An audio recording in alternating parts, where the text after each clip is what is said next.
Thanks for join Global Tutorial Bernard Simamora, SSI, SIP, SH, MH, MM.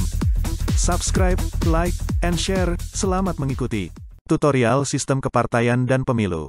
Topik ke-18 dari 50 topik. Problematik ideologi partai politik, bagian kedua. Katz dan Mayer, 1994, mengidentifikasi perbedaan berbagai jenis partai itu sebagai berikut. Dalam periode dominasi partai elit, tujuan dan konflik politik sebagian besar berkisar pada distribusi hak istimewa dan partai-partai bersaing berdasarkan status yang dianggap berasal dari penganutnya.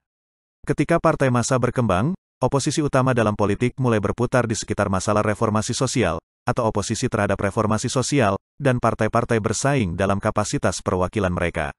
Dengan munculnya partai penangkap semua, tujuan politik sebagian besar tetap bertujuan, tetapi berputar di sekitar masalah perbaikan sosial daripada reformasi menyeluruh, dengan partai-partai bersaing kurang atas dasar kapasitas perwakilan mereka dan lebih banyak atas dasar efektivitas mereka dalam pembuatan kebijakan. Akhirnya, dengan munculnya partai kartel, datanglah suatu periode di mana tujuan-tujuan politik, setidaknya untuk saat ini, menjadi lebih merujuk pada diri sendiri, dengan politik menjadi profesi itu sendiri, profesi yang terampil, dan profesi yang terbatas. Persaingan antar pihak yang memang terjadi atas dasar klaim persaingan atas manajemen yang efisien dan efektif. Katz dan Mayer menjelaskan bahwa munculnya partai yang terkartelisasi telah mendorong persaingan elektoral menjadi terbatas. Ini misalnya dibahas secara lugas oleh Katz dan Crotty, 2006, dalam konsepnya mengenai kompetisi dan kartelisasi. Mereka memulai bahasan dengan satu pertanyaan utama, apakah kompetisi antara partai akan berhenti di arena politik tertentu? Untuk menjawab pernyataan itu, Katz dan Crotty menyatakan hal tersebut harus diselesaikan dengan melihat pada kompetisi antara partai politik sebagai bentuk konflik kepentingan atau persaingan ideologis.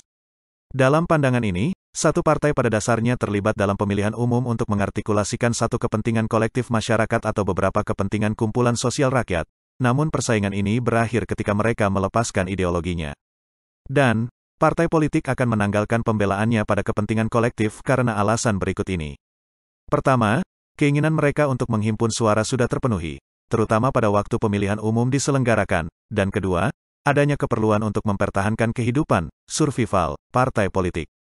Jika demikian, maka kompetisi mempunyai arti yang bertentangan dengan kartelisasi. Merujuk Katz dan Mayer, kartelisasi diartikan sebagai situasi di mana partai politik menyerahkan perbedaan ideologis dan programatik mereka untuk hal lain. Lanjut mereka lagi, dan keadaan ini menjadi mungkin karena semua partai besar memiliki kepentingan yang sama, yaitu menjaga keberlangsungan hidup kolektifnya. Batasan ideologis antar partai menjadi kabur dan tidak lagi menjadi penentu perilaku partai. Akibatnya, oposisi politik tidak lagi dapat diidentifikasi. Dalam sistem kepartaian yang terkartelisasi, sebagian besar partai cenderung melayani kepentingan mereka sendiri sebagai kelompok.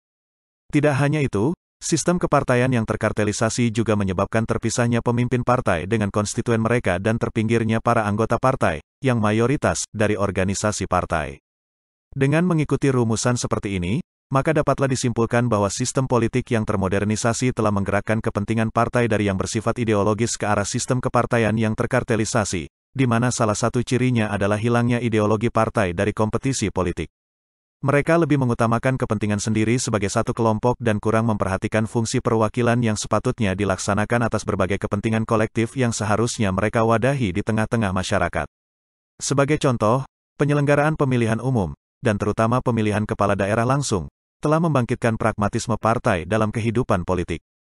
Pragmatisme politik yang dilakukan oleh partai bukanlah semata-mata terjadi di tingkat daerah, tetapi juga merupakan fenomena yang telah terjadi di tingkat nasional. Untuk level subnasional, hal ini misalnya dengan mudah diamati apabila politik kepartaian menunjukkan wajahnya yang saling bertolak belakang. Di satu sisi mereka saling bersaing sengit untuk mendapatkan suara pemilih dalam konteks pemilu nasional, tapi di sisi lain mereka bekerja sama dalam pilkada. Dalam semua pemilu nasional pasca Orde Baru, tahun 1999, 2004, 2009, 2014 dan 2019, seluruh barisan partai politik di tingkat nasional atau pusat hingga daerah bergerak untuk saling bersaing dengan partai lain dan menyorongkan ideologi dan program partainya masing-masing sebagai tawaran pada pemilih. Dalam konteks ini, partai-partai politik dengan puas hati menikmati kebebasan reformasi dan memperlihatkan sekaligus menegaskan warna ideologinya pada para pemilih tanpa khawatir diintimidasi oleh penguasa. Penegasan ideologi yang dilakukan oleh partai politik dalam budaya demokrasi matang menjadi hal yang normal sebagai upaya untuk menggalang suara pemilih. Misalnya, partai bebas mengidentifikasi dirinya sebagai partai Islam atau partai sekuler. Namun masalahnya, ketika persaingan memasuki level lokal untuk menentukan kandidat yang diusung dalam pemilihan kepala daerah, persaingan politik di tingkat nasional tampak terhenti. Berbagai perbedaan ideologi di antara partai yang diusung di tingkat nasional seakan-akan tidak pernah berwujud di level lokal.